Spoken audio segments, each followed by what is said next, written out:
नमस्कार. श्री विष्णू सहस्त्रनाम आनंद असा एक कोर्स आपण सुरू करतोय. विष्णू सहस्त्रनाम म्हणजे विष्णूची 1000 नावं. म्हणजे या स्तोत्रामध्ये कमीत कमी 1000 शब्द असतील की नाही, आणि ते इतके छान आहेत आणि त्यांचे उच्चार सुद्धा इतके छान होता. तो लहानपणी आजोबांनी हे मला शिकवलं. त्यातला काही भाग वडिलांनी शिकवला होता. आणि ते दोघेही हे स्तोत्र इतकं छान म्हणायचे. त्यामधल्या उच्चारांची गोडी त्यांचं ऐकल्यामुळे लागली. इतकं सुंदर आहे. म्हणजे विष्णू सहस्त्रनाम हा फार मोठा अभ्यासाचा विषय आहे. आणि माझा तो अभ्यास नाही. शतकानुशतक या स्तोत्राचा अभ्यास सुरू आहे, तत्वज्ञान दृष्ट्या, शास्त्रीय दृष्ट्या, आणि त्यामध्ये मेडिकल सायन्स सुद्धा लोकांनी अभ्यास केलेला आहे. नादशास्त्राच्या दृष्टीने सुद्धा त्याचा अभ्यास केलाय. या विष्णू सहस्त्रनामाचे शरीर, मन, बुद्धी यावर होणारे परिणाम सुद्धा लोकांनी तपासलेले आहेत. मला जर का तुम्ही विचाराल तर या स्तोत्राचा उपयोग कुठे झाला, यामधील शब्दांचा जर का योग्य उच्चार केला तर उच्चाराची कुठेच कधीच अडचण भासत नाही. दुसरा मला असा एक उपयोग झाला म्हणजे श्वासाचा कधी प्रश्न आला नाही. बोलताना म्हणा, आता माझं ट्रेनिंग, कन्सल्टिंग, काउन्सिलिंग फील्ड असतं, त्यामुळे जरा जास्त बोलावं लागतं आणि बोलण्यामध्ये खूप एनर्जी वाया जाते. पण या स्तोत्रामुळे टिकून राहत झाला. आणि नेहमी मी म्हणतो तसं की उच्चार जसे जसे स्पष्ट व्हायला लागतात, त्यामध्ये एक हलकेपणा, त्यामध्ये एक सॉफ्टनेस यायला लागतो.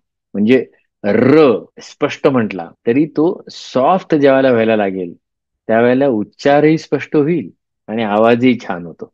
आणि यातूनच जो नाद निर्माण होतो त्याची गोडी लागते. आणि एकदा नादाची गोडी लागली की आभाळ मोकळं होतं. आभाळ मोकळं झालं की कम्पॅशन, मग क्लॅरिटी, मग गोंधळ राहत नाही. तर आपण हे सगळं या कोर्समधनं शिकून घेणार आहोत. श्री विष्णू सहस्त्रनाम आनंद.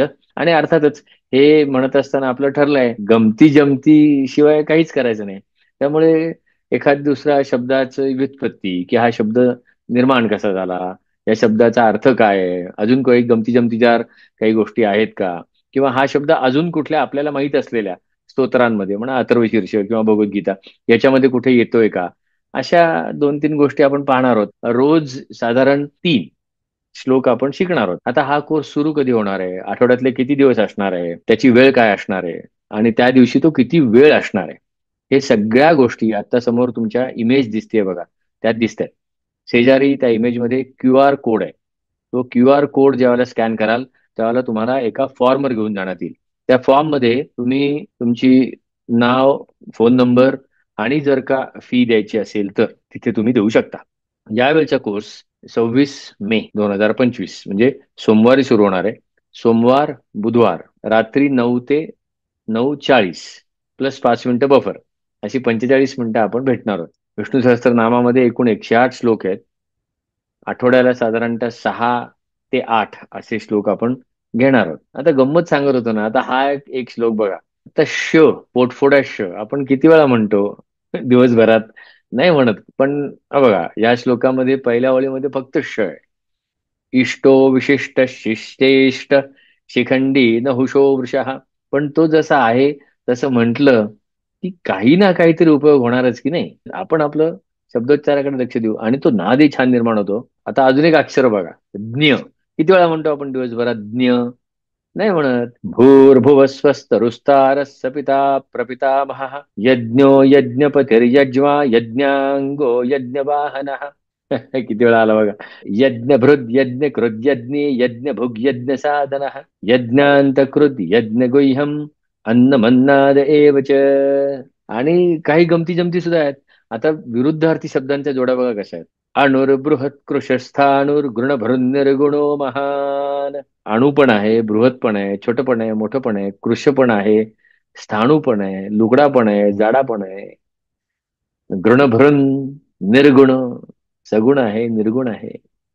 अशी ही सगळी श्री विष्णू सहस्त्रनाम स्तोत्राची मजा. ज्यांना जॉईन व्हायचं आहे त्याने अवश्य व्हा. तुमच्या नातेवाईकांना, ओळखीच्या लोकांना, मित्रमंडळींना, घरच्या लोकांना नक्की जॉईन व्हायला सांगा. पुन्हा एकदा सांगतो, याची फी ऐच्छिक आहे. जी भरायची असेल, जेव्हा भरायची असेल तेव्हा भरा. मात्र समोर दिसणाऱ्या इमेज मधला QR नक्की स्कॅन करा आणि फॉर्म सबमिट करा. लवकरच भेटू. धन्यवाद.